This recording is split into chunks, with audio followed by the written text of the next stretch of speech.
নমস্কার বন্ধুরা। চীন এতদিন ভাবত মধ্য এশিয়া তাদের পৈতৃক সম্পত্তি। টাকার গরম আর সস্তা হাতিয়ারের ভয় দেখিয়ে যারা এশিয়াকে নিয়ন্ত্রণ করার স্বপ্ন দেখছিল, আজ তাদের সেই স্বপ্ন চুরমার করে দিয়েছে ভারত। হ্যাঁ, ঠিকই শুনেছেন, ড্রাগনের ঘরে ঢুকে তাদেরই গালে কষিয়ে চড় মেরেছে ভারতের ডিআরডিও। ভারত নীরবে এমন এক সামরিক বিপ্লব ঘটিয়েছে যা বেজিং এবং ইসলামাবাদের রাতের ঘুম কেড়ে নিয়েছে। আমাদের সম্পূর্ণ দেশীয় প্রযুক্তিতে তৈরি আকাশ সারফেস 2 এয়ার মিসাইল এখন আর শুধু ভারতের সীমানায় আটকে নেই, এটি এবার গর্জে উঠবে মধ্য এশিয়ার মাটিতে। আর্মেনিয়ার পর এবার ভারতের এই বিধ্বংসী মিসাইল কিনেছে তাজিকিস্তান এবং তুর্কমেনিস্তান। কিভাবে ভারত এক ধাক্কায় রাশিয়া এবং চীনের আধিপত্য ঘুরিয়ে দিল, চলুন আজকের ভিডিওতে সেই মাস্টার স্ট্রোকের বিশ্লেষণ করি। সম্প্রতি DRDO chairman doctor Samir V Kamat একটি যুগান্তকারী খবর প্রকাশ করেছেন। তিনি নিশ্চিত করেছেন যে ভারতের আকাশ এয়ার ডিফেন্স সিস্টেম শুধু আর্মেনিয়াতেই নয়, সাফল্যের সাথে রফতানি করা হয়েছে তাজিকিস্তান এবং তুর্কমেনিস্তানেও। যদিও চুক্তির টাকার অঙ্ক গোপন রাখা হয়েছে, কিন্তু এই খবরের ইম্প্যাক্ট আক্ষরিক অর্থেই পারমাণবিক বোমার চেয়ে কম নয়। ভাবুন একবার, মধ্য এশিয়া এমন একটি অঞ্চল যা ঐতিহাসিকভাবে অস্ত্র এবং সামরিক সরঞ্জাম কেনার জন্য পুরোপুরি রাশিয়া এবং চীনের উপর নির্ভরশীল ছিল। সেই দেশগুলো আজ বেজিংয়ের সস্তা মাল রিজেক্ট করে ভারতের প্রযুক্তিকে ভরসা করছে। এটা শুধু একটি সাধারণ ডিফেন্স ডিল নয়, এটি বিশ্বমঞ্চে ভারতের এক বিরাট স্ট্র্যাটেজিক বিজয়। এবার আসি তাজিকিস্তানের কথায়। এই চুক্তির সবচেয়ে অবাক করা দিক হলো তাজিকিস্তান।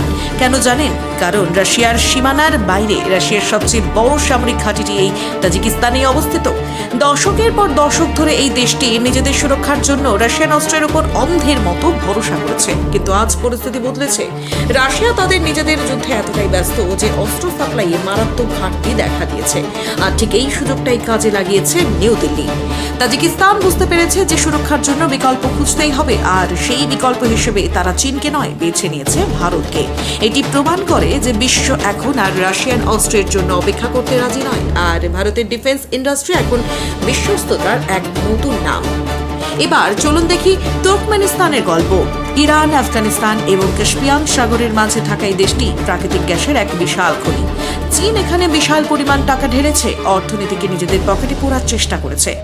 চীনের ধারণা ছিল তারা টাকার জোরে তুর্কমেনিস্তানকে নিজেদের সস্তা ও থার্ড ক্লাস অস্ত্র গুছিয়ে দেবে, কিন্তু ড্রাগনের সেই আশায় জল ঢেলে দিয়েছে ভারতের আকাশ।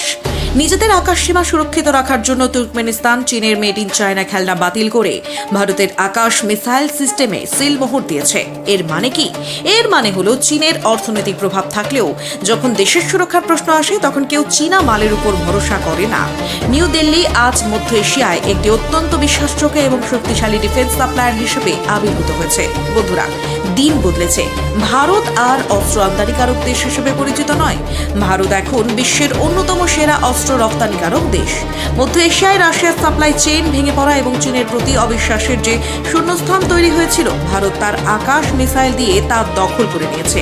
ডিআরডিও প্রমাণ করে দিয়েছে যে ভারতের প্রযুক্তি এখন বিশ্বের সেরাদের টক্কর দিতে প্রস্তুত। দেখা হচ্ছে পরের ভিডিওতে।